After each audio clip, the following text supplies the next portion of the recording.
The jury's answer is yes. Meta just lost a court case that could have huge implications for children on social media. The company behind WhatsApp, Instagram, and Facebook has been fined $375 million for damaging children's mental health and exposing them to sexual content. Meta says it will appeal the decision. I think if you're serving billions of people, some very small percent of them are going to be criminals. But the company faces a wave of more than 40 similar lawsuits, and more countries are looking to ban social media apps entirely for the under 16. So are we doing enough to protect children online? Here's Tyler Anderson with the breakdown. Did Meta act willfully by engaging in an unfair or deceptive trade practice? The answer is yes. Our company is now Meta. Meta knowingly harmed children's mental health and hid what it knew about child exploitation on its platforms. That's according to a landmark decision from a jury in New Mexico. The jury heard from former Meta executives, engineers, and whistleblowers, with many claiming the company didn't do enough to protect young people. One told Congress how his own young daughter received sexual advances from a stranger on Instagram. It is unacceptable that a 13-year-old girl gets propositioned on social media. Unfortunately, it happens all too frequently today. The victims are children. The conduct was repeated again and again over an entire decade in a kid's life. That's forever. That it was done and made with knowledge that serious harm would result, and it did. That Meta had the resources to prevent these harms. But instead of preventing them, in real life, it misrepresented that it had. Meta must now pay $375 million in civil damages for thousands of violations. How many willful violations did Meta commit by engaging in an unfair or deceptive trade practice? The jury's answer is 37,500. The company says it works hard to keep people safe on its platforms and will challenge the verdict. Most people are already aware of the risks of social media. Meta isn't hiding anything about the risks of the platforms. It discloses them everywhere. Governments around the world have already taken action to limit children's exposure to social media. Australia has banned social media access to under 16s, and the UK government is currently consulting on plans to bring in similar measures. This will include the option of banning social media for children under 16 and raising the digital age of consent. All right, that's a little too realistic. This week's verdict isn't the end of Meta's legal worries. More than 40 US attorney generals have filed lawsuits against the company, claiming it's contributing to a mental health crisis among young people. Thanks, Tyler. Now, this court case could have huge implications for social media across the world, but here in the UK, the government said it's going to trial social media bans and digital curfews for hundreds of teenagers. As well as that, a consultation is ongoing about banning social media for children here altogether. To break this down, I want to bring in Daisy Greenwell. She's a journalist who sparked a national campaign to ban smartphones for children under 14. Daisy, thank you very much for joining us. Obviously, some quite horrific detail coming out in this lawsuit. Are you shocked by anything that you've read? I mean, the fact that these companies knew exactly what was going on and that they actively decided not to do anything about it, I think we all suspected that, and this is sort of proof right out there for everyone to see. So, yeah, it is shocking that they have chosen profits over children's well-being so actively. What are some of the features that are putting children at risk here?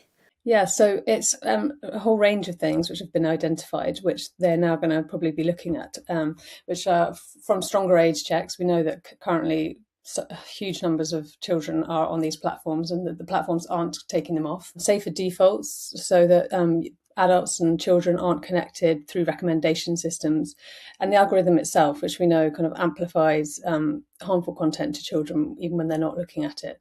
So it'd be great if all of these things, and hopefully they will now be looking at that more closely. And the lawsuit said, for example, that Instagram was a breeding ground for sexual exploitation. I mean, is that something that you're familiar with through your work?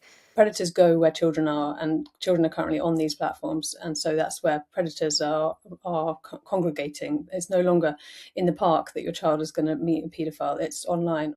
And in terms of Meta knowing some of this and misleading the public about it. What's happened there? What this case showed is that internal whistleblowers said to the executives, we are worried about these things and we need to do more about it. And executives declined to do so because it would impact their own profits. And today in the UK, the government's announced this new pilot scheme. So they'll get 300 teenagers and they'll expose them to different amounts of social media, or they'll cap their use, ban it outright. It'll depend from person to person, and see what impact that has on them. Do you think that sort of goes far enough? You know, it's great that they're looking at this and trying to get more data. You know, treating it as a public health issue, not just a parenting issue. We'd be really behind that. It's as much about the pressure that both kids and parents feel to be where everyone else is. So if it's all down to an individual parent or an individual child not to be on a platform, then that's really hard to do. It's putting yourself at risk of kind of being excluded from the group. Whereas if we raise the age of social media for everyone all at once, then that will mean, you know, no one's left alone, out there alone, being the only one without it. We know that 16 is, you know, a much more developmentally appropriate age for kids to be on these platforms. Practically speaking, how, even if you do have an outright ban, how easy is it to keep kids off these platforms? You know, making a rule isn't about having 100% compliance. It's about changing the social norm. So even if kids get around it, like they do, you know, some kids drink, some kids, you know, smoke when they're not supposed to. It doesn't mean that we decide to discard all rules regarding drinking and smoking.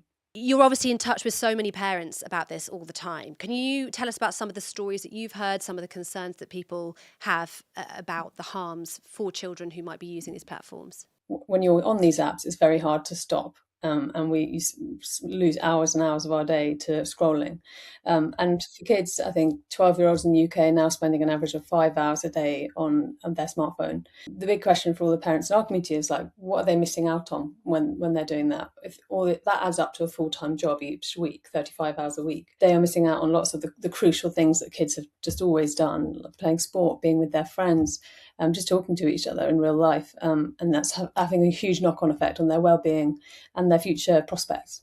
And psychologically, what impact do you think that has as well? Well, we know that there's been an explosion in mental health issues around the world ever since the dawn of the smartphone. You know, young people are the loneliest generation in history, even though they're the most connected.